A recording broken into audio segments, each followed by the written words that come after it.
Hello everyone, thank you for joining back. So I was teaching you about what is law. And in law, I was teaching you about what is breach of contract. In last class, I taught you about what is breach of contract. First of all, let's do quick revision what I have told you, what I have explained you in last class. In last class, we were discussing about breach of contract. Let's do a quick revision. What is breach of contract? So breach of contract means when when the obligations to be performed by the party, and if one of the party do not perform the obligation, then it is known as breach of contract.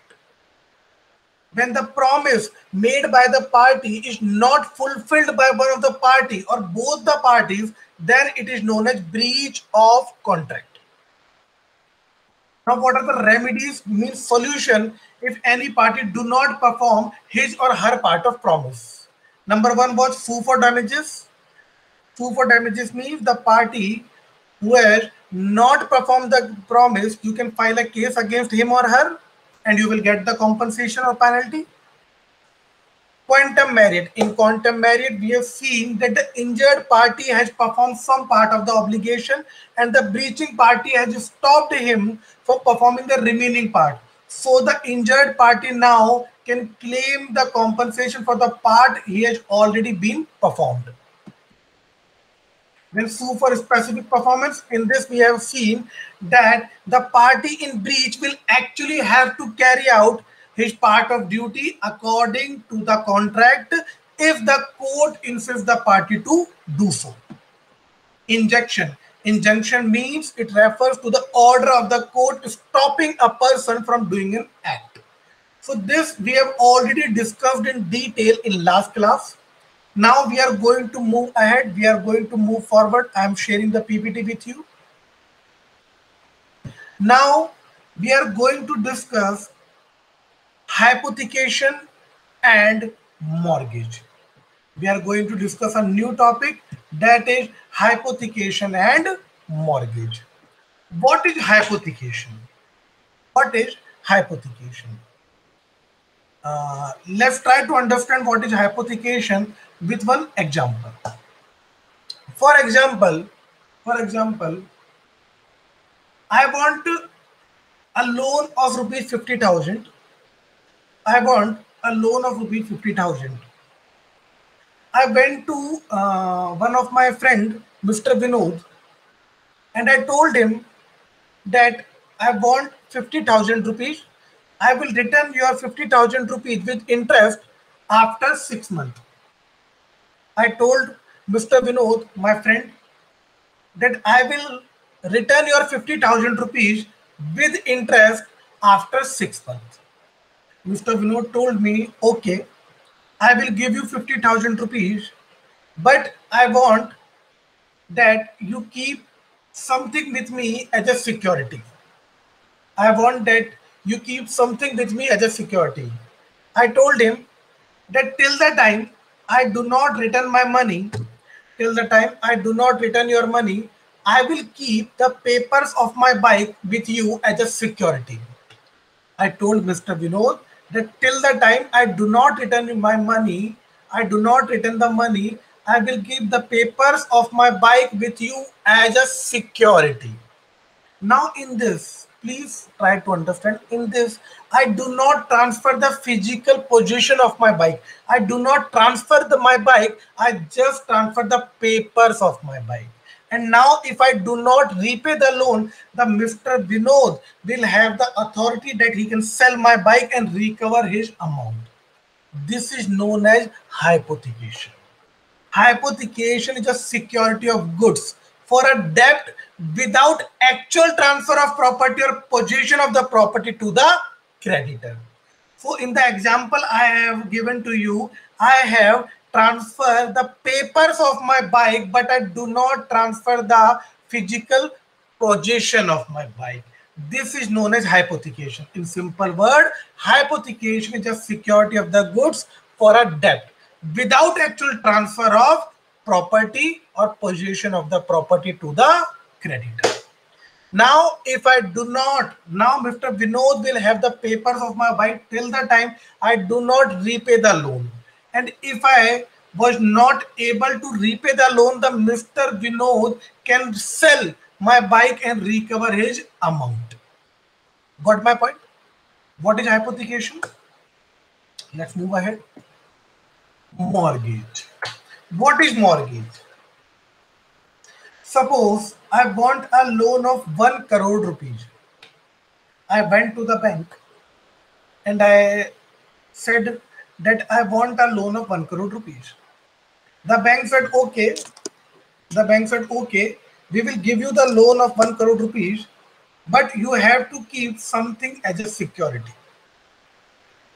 I said, till the time I do not repay the loan, you can keep papers of my house as a security. Valuation of my house is 1 crore 20 lakhs. When the valuation of my house is 1 crore 20 lakh. Bank said, okay, you have to keep the paper of your house with us till the time you do not repay the loan of 1 crore. Now, this is known as mortgage. So then, what is the difference between hypothecation and mortgage? Both are same. In hypothecation also, you want a loan from Mr. Vinod.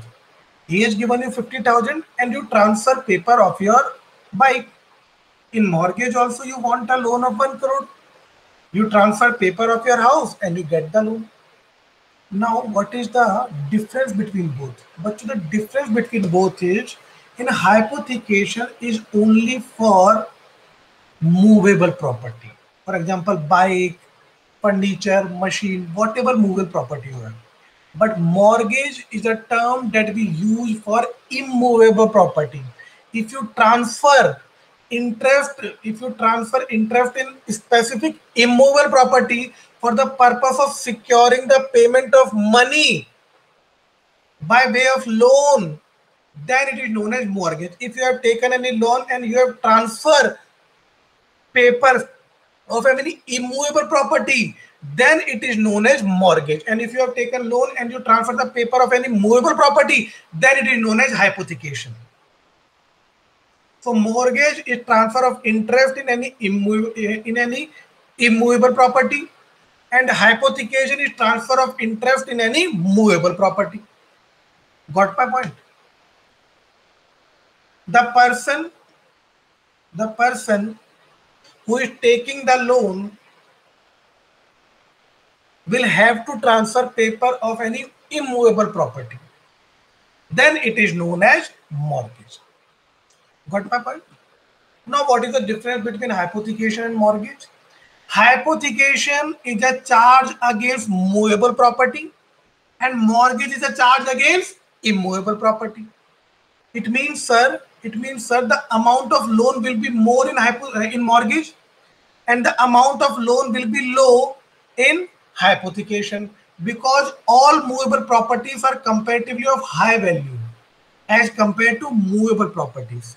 Movable properties like car, bike, machine, furniture is comparatively of lower value, but building and all are comparatively of high value. So it means the amount of loan will be high in mortgage and the amount of loan will be low in hypothecation. Tenure. Sir, because the amount of loan is high in mortgage, the term of loan will automatically be high in mortgage. And because the amount of loan is lower in hypothecation, the term of loan will also be lower in case of hypothecation. Got my point?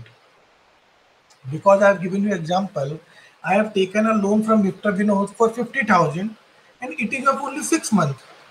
But I have taken a loan of rupees 1 crore for bank. So the amount is high. So I will repay the amount in a long term. For example, 10 years, 15 years or 20 years.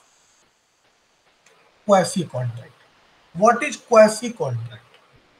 Quasi-contract is a contract that is created by court's order in absence of any agreement between the parties. Now, bachcho, please try to understand this. I'm giving you an example. Suppose I made a contract with Mr. A, who is a fruit seller. I made a contract with Mr. A, who is a fruit seller. I purchased some fruits from him. That is, I purchased some apples, some bananas, some pineapples, some watermelons. I purchased all these fruits from him, from Mr. A. I asked Mr. A, what is the price? Mr. A told me that the price is rupees 1500. I said, okay, deliver these fruits to my house and I will pay you 1500 when you deliver all these fruits. Mr. A said, okay, I will deliver you the fruits within 1 hour and I will take the amount from your house. Now, by mistake, Mr. A delivered the fruits to my neighbor's house.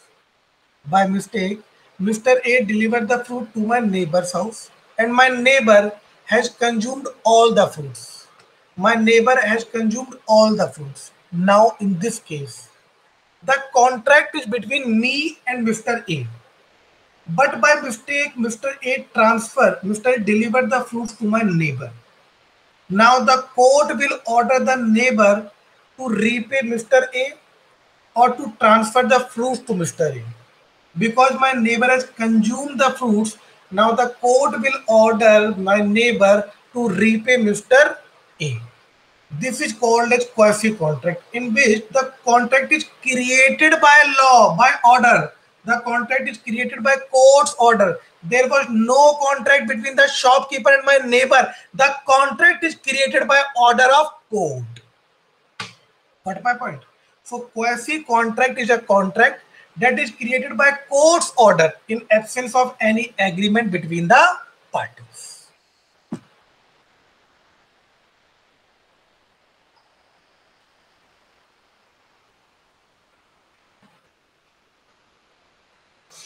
Now I'm sharing another PPT with you. I'm sharing one more PPT with you.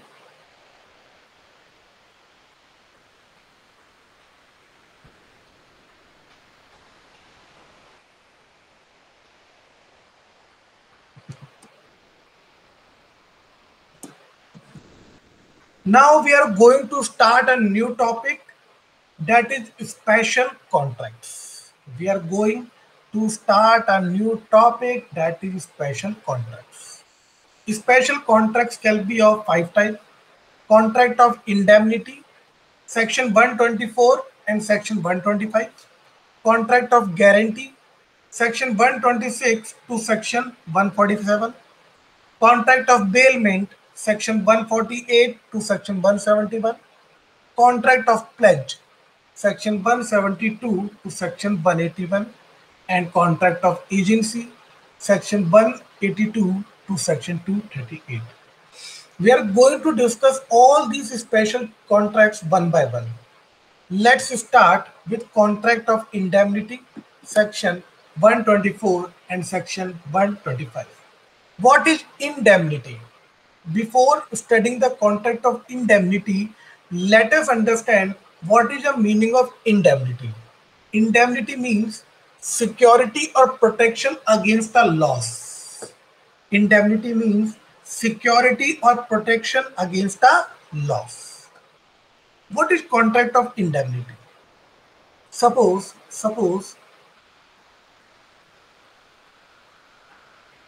I'm running a factory, and in my factory I am manufacturing bags. I am running a factory and in my factory I am manufacturing bags. At a time there are around 10,000 bags in my factory. At a time there are around 10,000 bags in my factory.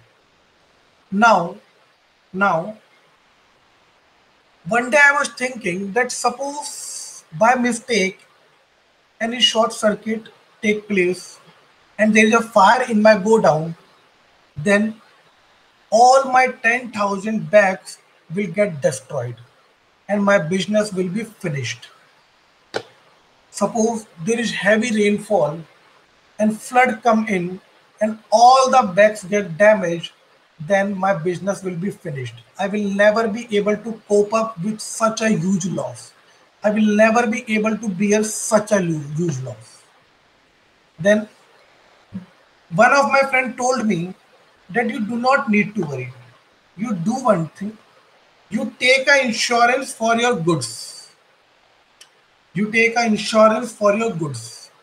And if you take an insurance and because of fire, flood or etc., your goods get damaged, your bags get damaged, then you will get compensation from the insurance company.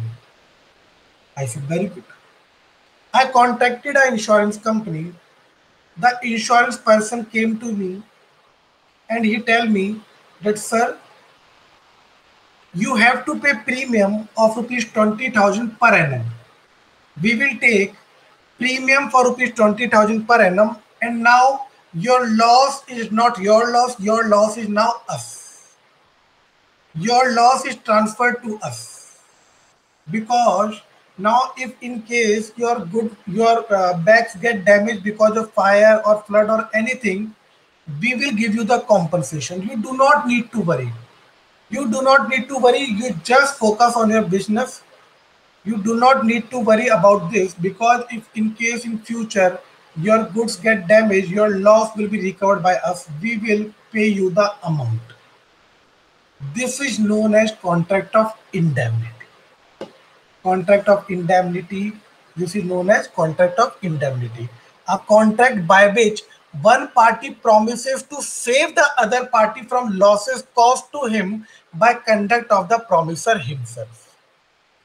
It is a contract in which one party promises to save the other party from the losses that he may incur in future.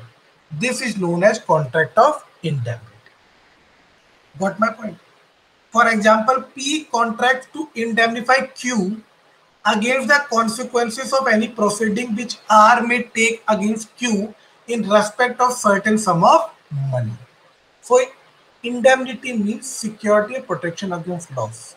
Contract of indemnity. In contract of indemnity, one party promises to save the other party from any loss which he or she may occur in future. What is the object of contract of indemnity? So simple. The object of entering into a contract of indemnity is to protect the promisee against the unanticipated losses. Unanticipated losses means unknown losses, unpredictable losses. The object of entering into a contract of indemnity is to protect the promisee against unanticipated losses. What are the parties to contract of indemnity? In contract of indemnity, there are two parties. One is promiser and other is promisee. Or you can say indemnifier or indemnified. Promiser or indemnifier is the person who promises to bear the loss. The person who promises to bear the loss is known as promiser or indemnifier. Promisee or indemnified is the person whose loss is covered. The person whose loss is covered is known as promisee or indemnified. Got my point, everyone? Shall we move ahead? Okay. Essentials of contract of indemnity. What are the essentials of contract of indemnity? Number one, parties to a contract. There must be two parties, one promiser and the other promisee, because if there is not two party, a contract of indemnity cannot come into force. One party is that whose loss is to be transferred, and the another party is that who will bear the loss. Protection of loss. A contract of indemnity is entered into for the purpose of protecting the promisee from the loss. The purpose of contract of indemnity is protection of loss. In this, one party will promise to protect the other party from any loss which he or she is going to incur in future. Expressed or implied. The contract of indemnity may be expressed or it may be implied. Essentials of valid contract. Whatever the essentials of valid contract was that I have taught you, all those essentials will come under this, because the word contract itself means that all the essentials will come under this. Do you remember the essentials of valid contract? What were the essentials of valid contract? Number one, free consent. Number two, lawful object. Number three, the contract should not be void. Number four, lawful consideration, etc. Right of promisee or the indemnified. Who is the promisee or indemnified? The promisee or indemnified is the person whose loss is covered by the promisor, who has transferred the loss to the promisor. So what are the rights that is having with promisee? What are the rights that is with promisee? Number one, right to recover damages paid in a suit. If the promisee has taken an insurance policy, for example, and if there is any fire take place, then the promisee can recover the amount from the promisor, that is insurance company. Right to recover cost incurred in defending a suit.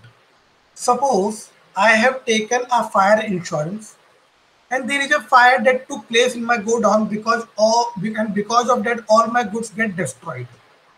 Now I file a case against insurance company to repay me the amount. Now the insurance company will repay me the loss as well as whatever expenses I have incurred in defending the case. Right to recover sums paid under compromise. Suppose I file a case against insurance company for ₹1 crore. Now you all know that most of the people in India do settlement out of the court. Now the insurance company is rated to do settlement out of the court for ₹70 lakh. I said okay. Now insurance company will have to pay me settlement amount, compromise amount, that is ₹70 lakh. Right to sue for specific performance. The indemnity holder is entitled to sue for specific performance as it has incurred absolute liability and the contract covers such liability. So again, what is contract of indemnity? Indemnity means such security or protection against loss. A contract of indemnity is a contract by which one party promises to save the other party from the losses that is caused to him. That is known as contract of indemnity. Contract of indemnity is covered under Section 124 of the Indian Contract Act and Section 125 of the Indian Contract Act. Let's do another contract of guarantee. I am sharing PPT with you.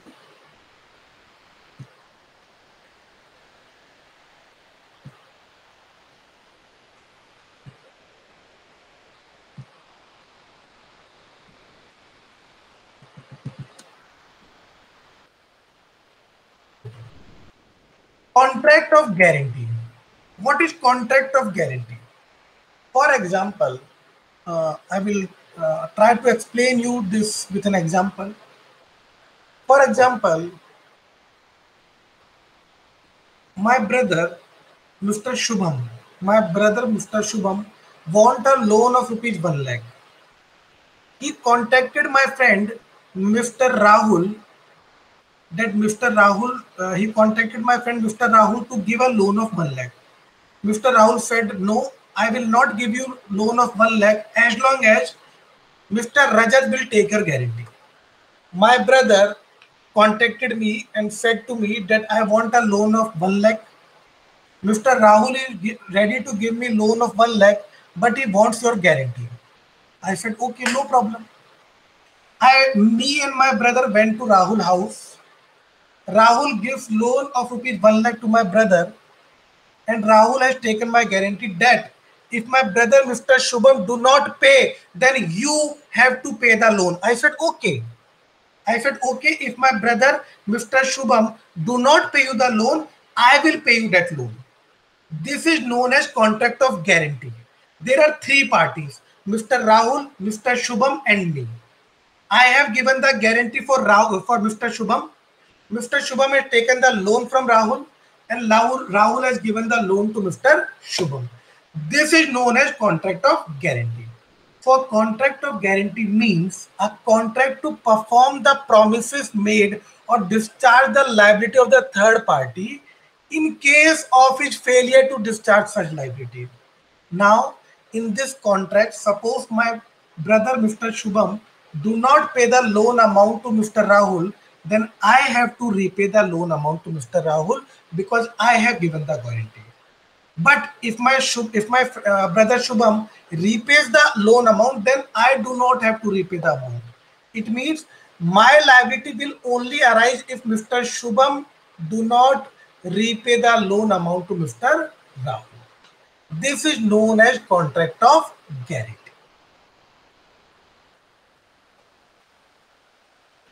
In contract of guarantee, there are three parties. I already told you.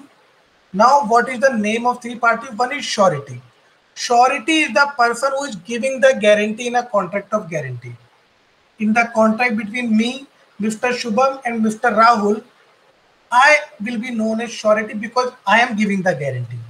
So surety is a person who is giving a guarantee. Principal debtor. Principal debtor is a person for whom the guarantee is given. So in that example that I have told you, Mr. Shubham will be known as principal debtor because for Mr. Shubham I have given the guarantee. Creditor. Creditor is the person to whom the guarantee is given. I have given the guarantee to Rahul that if Mr. Shubham do not repay you the loan, I will repay you. So Mr. Rahul will be known as creditor. So surety is a person giving a guarantee in contract of guarantee. Principal debtor is a person for whom the guarantee is given. Creditor is the person to whom the guarantee is given. Got my point? Everyone got my point? Okay. Let's do one more example. Mr. A has given a loan of 25,000 to Mr. Y. Mr. Z promises that in case Mr. Y do not repay the loan, then I will repay the loan. In this contract of guarantee, Mr. X is a creditor because Mr. X is a person to whom the guarantee is given. Mr. Y is a principal debtor because Mr. Y is a person for whom the guarantee is given. Mr. Z is a surety because Mr. Z is a person who is giving a guarantee. Got my point, everyone? Now, I hope everyone have understood what is contract of guarantee. Shall we move ahead? Okay. Essentials of contract of guarantee. What are the essentials of contract of guarantee? Number one, essentials of valid contract. Whatever the essentials of valid contract was, all those essentials will come under this contract of guarantee because contract of guarantee is also a contract. So all the essentials of contract will automatically come under this. Consideration for guarantee, competency of the parties, existence of a recoverable debt, no misrepresentation of or concealment of fact, conditional liability of surety, non-concurrence of all the three parties, mode of creation of contract. Revocation of continuing guarantee. What are the revocations of continuing guarantee? How can a continued guarantee can be revoked? Means cancelled. How can a guarantee be cancelled? By death. Suppose I have given a guarantee for my brother to Mr. Rahul that if my brother do not repay the loan, I will repay the loan. So I was the guarantor. Now, if I died, my contract of guarantee will come into an end because the person who is giving the guarantee has been died by notice. Suppose Mr. A has taken a loan from Mr. B of rupees 1 lakh. Mr. A has taken a loan from Mr. B of rupees 1 lakh. Mr. C has given guarantee that if Mr. A do not pay, then Mr. C will pay. Mr. B said, okay, I am giving the loan for 3 months. If in 3 months Mr. A do not pay, then Mr. C will pay. Now suppose 3 months has come to an end. 3 months has been finished. But Mr. B is not demanding the loan because he is getting the interest. And he has given further 3 months to Mr. A to repay the loan. Now in this case, I will issue a notice to Mr. B that my guarantee is finished because 3 months are over. So revocation of continuing guarantee, it means the continuing guarantee can come to an end by death of the surety or by issuing a notice. Nature and extent of surety's liability. Surety is the person who has given the guarantee. What is the nature or extent of surety's liability? Secondary. Surety's liability is secondary because if the principal debtor do not pay the loan, then the surety will have to pay the loan. So first, principal debtor will pay the loan. If principal debtor do not pay, then secondary surety will have to pay the loan. So it means the liability of the surety is secondary. Contingent or dependent. But your surety's liability is dependent on principal debtor. Because if principal debtor will pay the amount, the surety do not have to pay the amount. But if principal debtor fails to repay the loan amount, then surety will have to repay the loan amount. Arises immediately on the default of the principal debtor. Arises immediately on the default of principal debtor.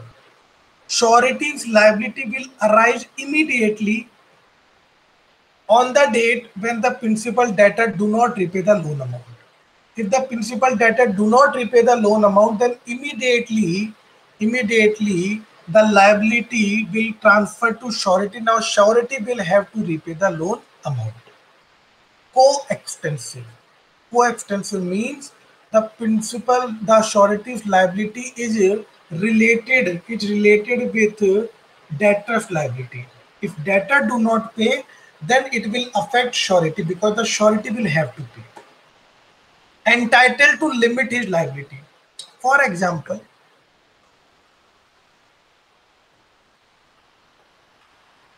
one of my friend, Mr. Vinod, want a loan of 5 lakh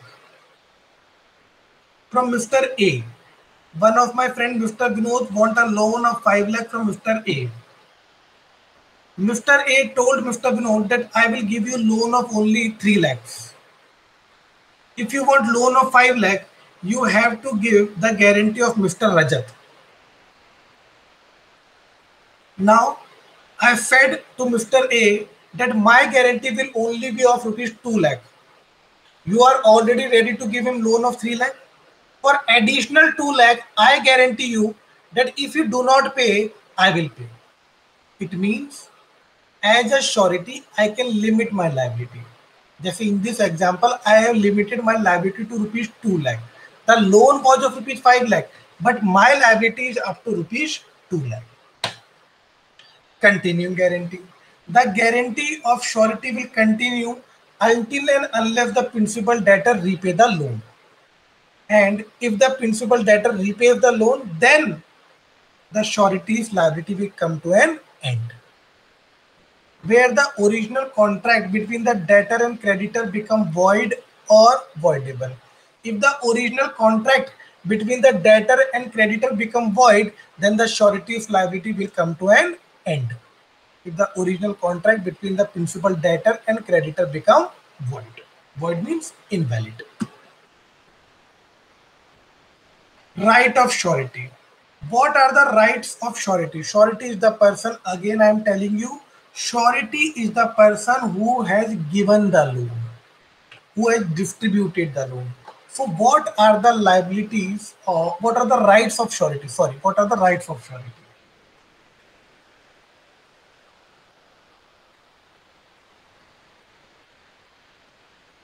What are the rights of surety? So bachcho, rights of surety are is a huge topic. Right of surety is a huge topic. I will cover this topic: right of surety, discharge of surety, in the next topic. In the next class, I will cover this topic, right of surety and discharge of surety, in the next class. So let's quickly revise what I have taught you today and let's do some illustrations. Today I have told you what is contract of indemnity. In that I have told you that contract of indemnity means a contract that is made in which one person transfer the loss to another person and the other person promises the person who has transferred the loss that if there is any loss in the future, then he will get compensated. What is contract of guarantee? Contract of guarantee means a contract to perform the promise made by the third party in case of failure of such liability. In contract of guarantee, there are three parties: surety, principal debtor, and creditor. Surety is a person who has given the guarantee in the contract of guarantee. Principal debtor is a person for whom the guarantee is given in the contract of guarantee.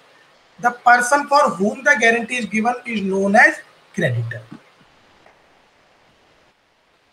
Revocation of continuing guarantee. How a continuing guarantee can be stopped, revoked, or cancelled? By death of the surety or by the notice issued by the surety. Nature and extent of surety liability. Surety liability is secondary. Is dependent on principal debtor's liability, arises immediately on the default of principal debtor, coextensive, entitled to limit his liability, as surety is entitled to limit his liability. Continuing guarantee, surety's liability will be continued as long as the principal debtor do not repay the loan. Surety's liability will come to an end where the original contract between the principal debtor and creditor become void. Rest of the topic we will cover in the next class. Let's do some MCQs. At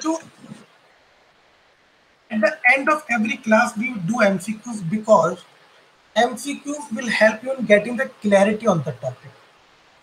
MCQs will automatically revise all the topics that I have told you. So please listen to me very, very carefully and please everyone try to answer these MCQs. Let's start now. Number 1 refers to the orders of the court restraining a person from doing an act. Refers to the order of court stopping a person from doing an act. Injunction, quantum merit, sue for damages, sue for specific performance. The answer is injunction. In case where the injured party has performed its obligation on the contract, then they are entitled to recover that value from the breaching party using the remedy of injunction, quantum merit, sue for damages, sue for specific performance. The answer is sue for damages.